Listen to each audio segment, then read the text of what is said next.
C'est un rendez-vous majeur dans le trial. Albertville reçoit la 4e étape de Coupe du Monde UCI de VTT Trial. Une discipline sensationnelle, visuelle à souhait avec des règles simples. Le public se retrouve quasiment au contact des riders et rideuses. Ce stop à Albertville, c'est l'ultime arène des meilleurs pilotes du monde. Le trial compte 2 catégories pour 2 tailles de roues différentes. Les petites, le 20 pouces, dominé par l'Espagne depuis quelques années, et le 26 pouces, une véritable spécialité française. Dans le top 5 mondial, 3 sont des Frenchies.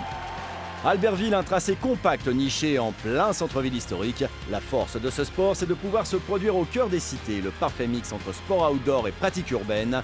Le meilleur de la 4e étape de Coupe du Monde de trial, c'est ici et maintenant.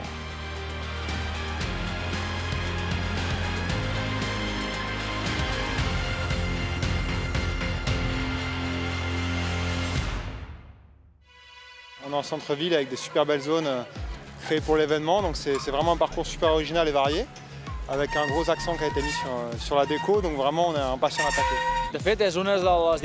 On est ici sur une des dernières étapes de la Coupe du Monde. C'est un parcours très ludique, très bien tracé, très bien situé, en plein cœur de la ville. Et on l'a rendu compact au maximum pour que le public soit au plus proche du parcours. Les règles sont claires, faciles, les zones sont bien visibles, ce qui fait que les gens peuvent bien voir et comprendre ce qui se passe.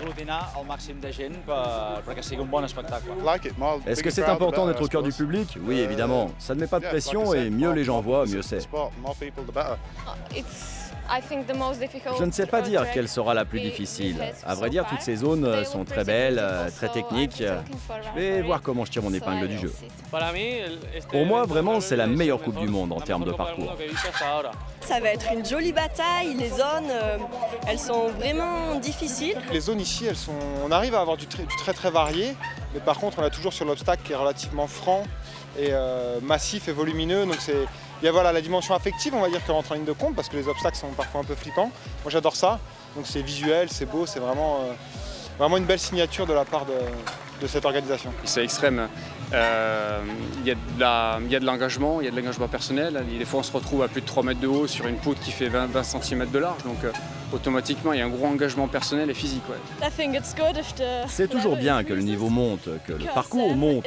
Le niveau en plus est très proche en haut de tableau et ça s'annonce comme une bataille rude. C'est ça qui est bon en même temps. On crée du spectacle automatiquement, on attisse les jeunes en cherche de sensations fortes, donc ça fait partie des nouveaux sports émergents, spectaculaires, donc on espère qu'un jour il y a un gros volume en bas pour, pareil, pour aller au JO. Il y a beaucoup de monde, beaucoup de top pilotes qui font le déplacement à chaque fois, qui viennent d'Angleterre ou d'autres parts que la France, donc ça c'est une bonne chose pour le trial, pour essayer d'internationaliser un peu ce sport, et puis voilà, les médias qui arrivent de plus en plus, c'est une bonne chose, un peu des mises en place de chronomètres comme on voit au début des zones. Un peu le drone ou la caméra sur un fil, ça c'est pas mal pour évoluer et on espère qu'un jour il y aura la visibilité nécessaire pour aller au JO.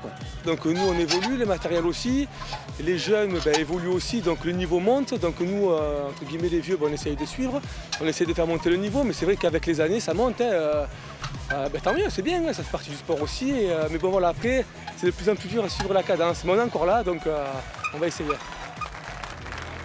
On s'engage en finale. Commençons par la catégorie 20 pouces, des roues de petit diamètre qui sont la spécialité de l'école espagnole depuis quelques années.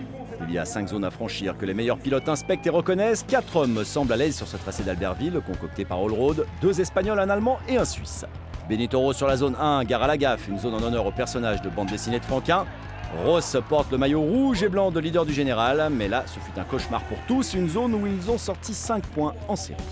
Sur la suivante, en revanche, on voit se dessiner le podium. 3 hommes vont faire la différence. Le Suisse Lucien Leiser fait preuve de sa dextérité. Il va en falloir car 2 Espagnols sont en train de faire preuve de tout leur talent. Il y a des chutes, mais il y a Benito Ross d'abord qui va prouver qu'il ne porte pas le maillot de leader par hasard. Et puis il faudra se méfier d'Abel Moustiales ensuite. Lui, c'est un cador du trial 20 pouces, séquence démonstration de ces 2 hommes.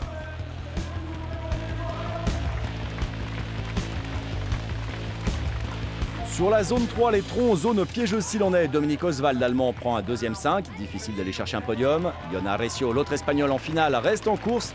Thomas Peichecker arrive sur la zone critique dont il se défait sans problème.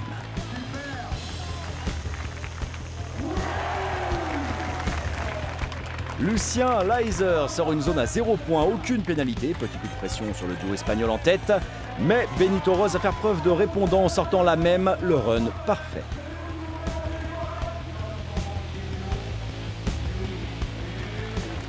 Abel Moustielès a sorti une zone 2 à 0. Il sort la zone 3 sur le même score du très haut niveau en haut de tableau. Dominique Oswald, le 4e trialiste mondial au ranking UCI en zone 4, pose 3 pieds. Johanna Reisio 2. On sent les deux hommes en manque de concentration. L'Autrichien Peichecker, lui aussi, reste sur un 0 pointé.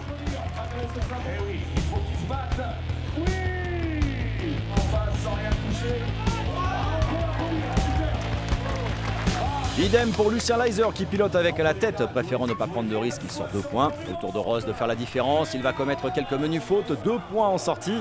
C'est ce moment que guettait Abel Moustielès pour tenter de creuser l'écart. Propre, technique et applaudi, 3e zone consécutive parfaite réalisée dans le temps imparti et sans faute, 0 pointé.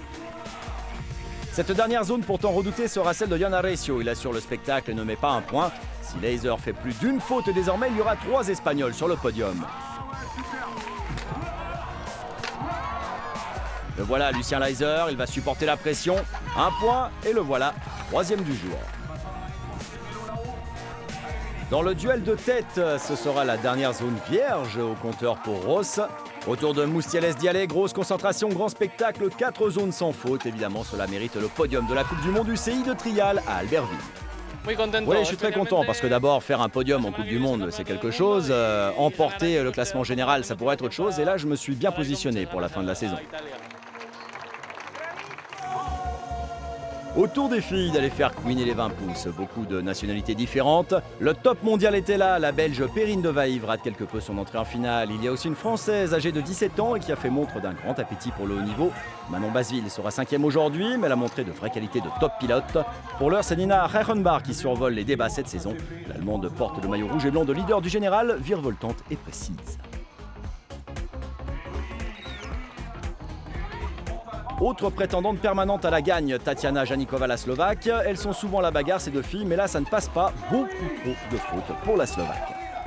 Debbie Studer, la Suissesse, qui a plusieurs vies, trialiste émérite et ex-combattante de MMA, aussi le Mixed Martial Arts. 4e mondiale au classement UCI, elle finit au pied du podium, 4e ici à Albertville.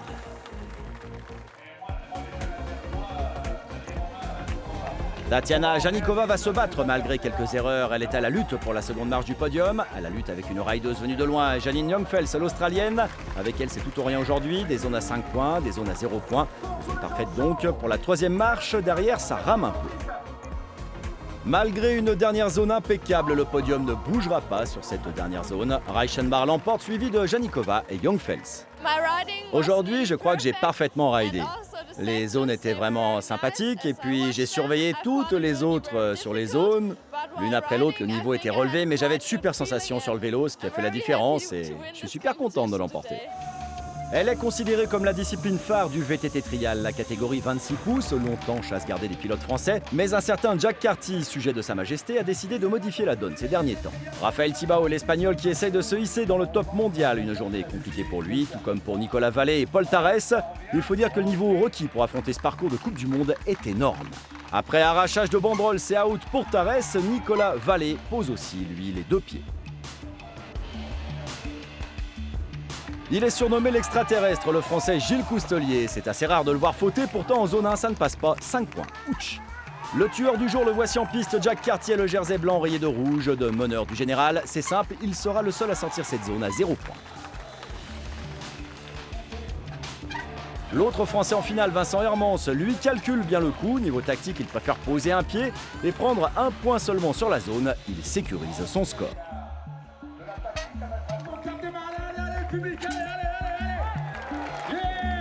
Sur la zone suivante, les champignons magiques réussissent peu aux Espagnols. Nicolas Vallée, le français, lui, arrive à ne prendre que 2 points.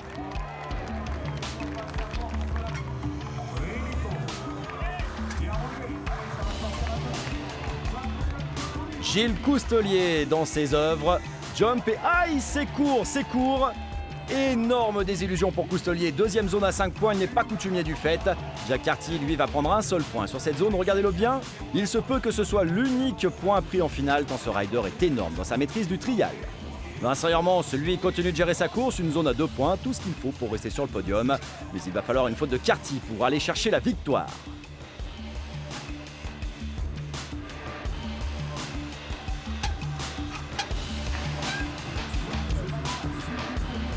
La zone des troncs qui arrive n'en a pas l'air, mais c'est un écueil majeur sur ce tracé.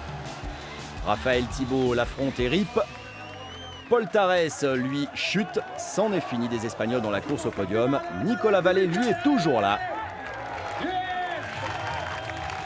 Bondissant de tronc en tronc, la roue arrière qui rip.